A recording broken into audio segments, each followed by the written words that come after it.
So today we are going to be taking a look at a scenario where civilization starts over. There were quite a lot of things that happened in the last episode, yeah, I think we should just get straight into it, shall we? Now first off, it's going to be a sad day for anyone who liked this blue country, as the Anatolians aren't slowing down their expansion. They already killed the purple country in the last episode, and yeah, they're not slowing down anytime soon. We see them kind of like go along and then they cut them off. Let's be honest, these guys, they're no match for the flipping Anatolian Empire, second strongest country in the world.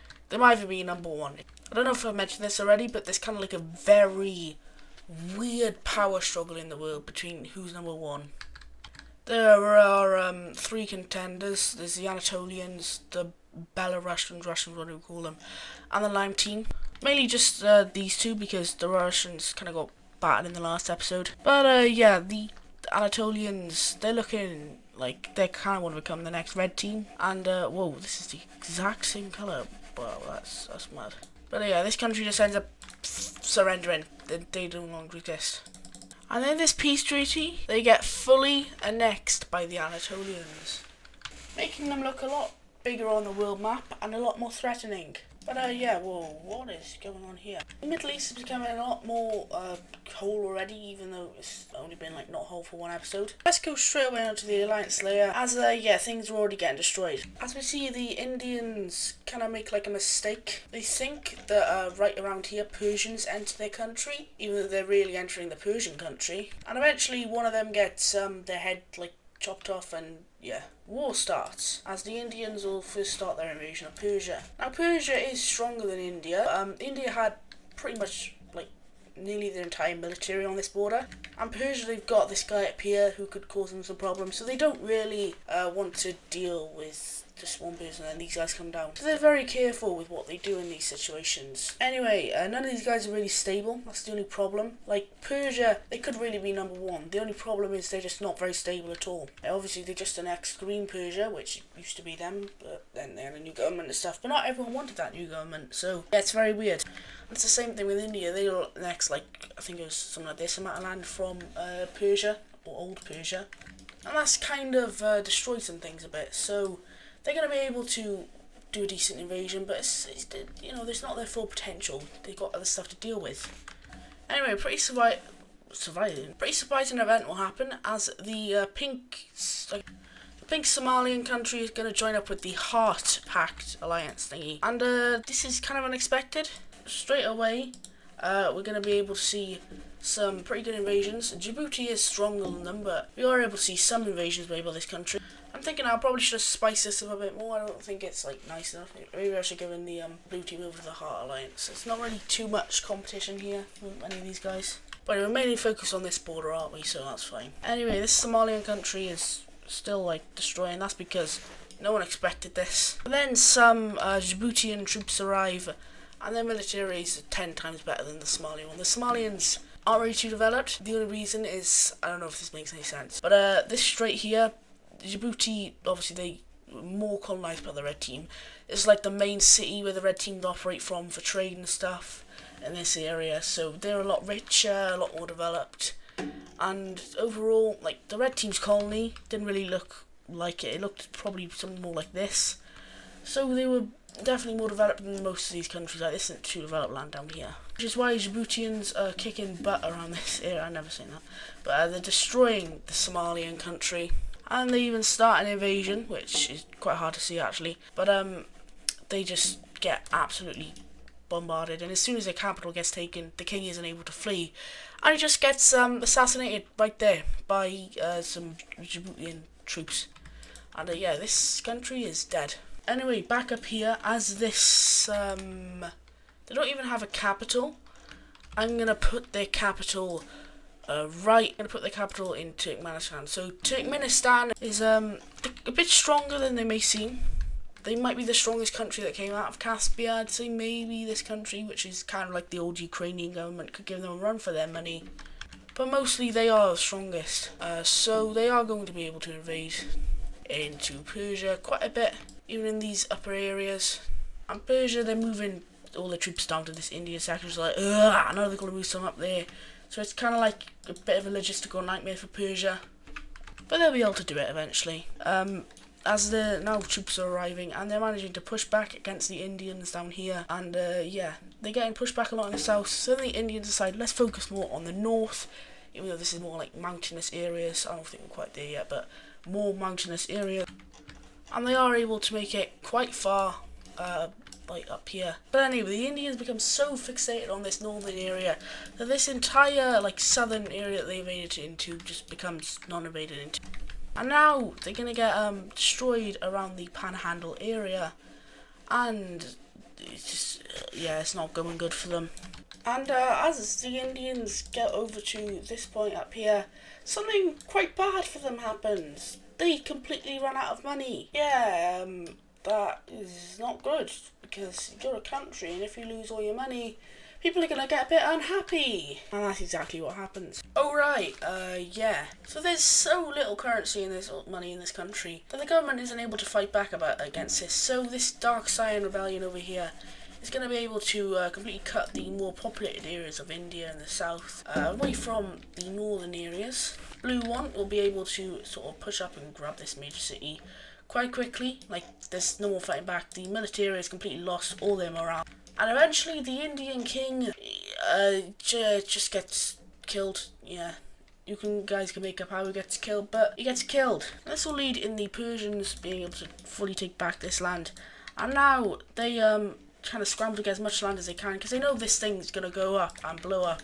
So they just grab as much as they can and try to peace out. They're going to be able to grab like all of this pretty much. It's not too bad.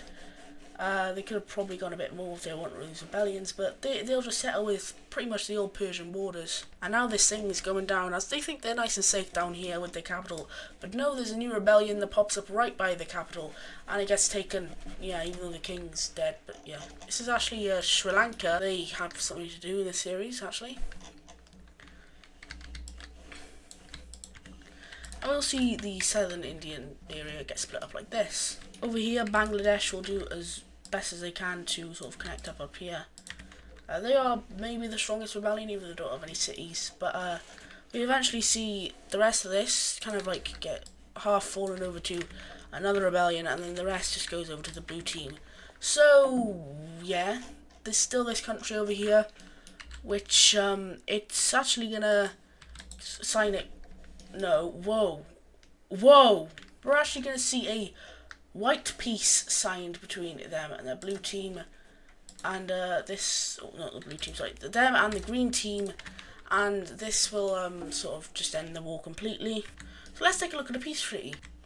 So this is what we end up seeing in the peace treaty of, I guess, the War of Persia. Persia is going to take quite a bit of land, like something like this, I think. So it's quite a bit. And yeah, it's fine. They're fine because this is usually Persian land anyway. But yeah, Persia, this stability is a lot better than before. And yeah, now taking a look at the mess that is India. Much better. We added exclaves in. But yeah, these exclaves are probably the worst I've ever done, because look, there's literally, this is the craziest thing ever. Inside, so there's a blue exclave inside of the orange exclave, inside of a gold exclave, inside of the Dark Cyan country. This is the it's like that, like India Bangladesh borders. These are terrible. These are, oh my god. Anyway, let's move away from the madness and instead look at some new countries that will be born. We see a gold greyish one up here in, that's a bit too, you know. We see a dark grey one over here in Northern Asia.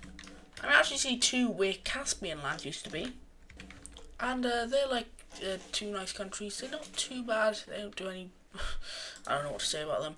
But their capitals will be in the only major cities that they have. So boom and boom. And a few more countries have been born. Next, actually, instead of countries being born, we see countries unite.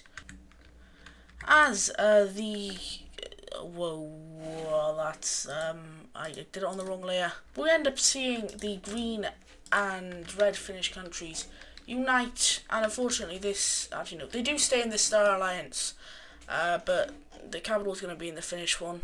More of the dark red, but the light red country just kind of collapsed, and that just led to the Finnish taking over, kind of. So yeah. Anyway, before I end this video, we'll do one last war. There's been quite a few wars. It's been a pretty good episode in my opinion.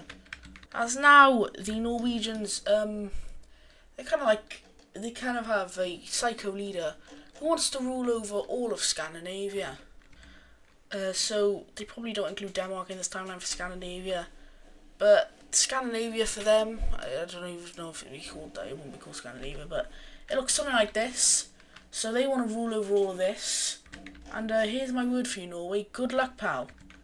And just to start this absolutely awful run that's going to end in obvious badness, they're going to go after the 10th strongest country in the world, in Sweden, and start an invasion into the colder parts. They will quickly be able to actually capture the city and cut Sweden in two, and that's when Sweden's going to be like, yeah, you get cooked, mate. As they instantly move their army up quite quickly, encircle a bunch of Norwegian troops over here, and round them all up, and probably put a spear through their head or something. Sorry if that's a big graphic, guys. But they're not actually going to do that. And instead, they're going to be going into... these guys are going to be making an invasion of Norway now, which is going to look something like this. And, oof, Norway, you probably shouldn't have started an invasion of Sweden, because you might just lose your whole country if you do that. So, yeah, unfortunately, the last scene glitched out, so we're going to have to do a bit of low quality work, so now. As we can see by the point of the war, the Norwegians were making good progress against, no, the Swedes were making good progress against the Norwegians, pushing down. But then, as you can see down here, the Germans are going to come in, and they're going to make a landing in southern Norway, and they are going to decide to come up the coast over here, and they'll basically sort of split the rest of Norway with Sweden. So yeah, it looks something like this, and yeah, Norway's dead. That's all you need to know. So we end up seeing something like this, as Sweden will gain all of this land, and Germany will get the rest of this. As now Norway is completely gone, this is what it looks like with provinces.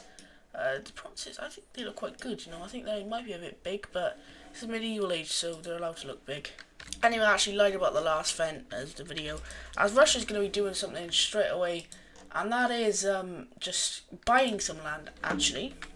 As this gold country needs a bit of money to carry on, so they decide to sell some of these Black Sea provinces over to Russia, which there aren't actually any provinces, but they look like this, and they sell these over to Russia, and it starts helping their economy a bit, as Russia did want some Black Sea access, but now they have it, and it looks a million times better.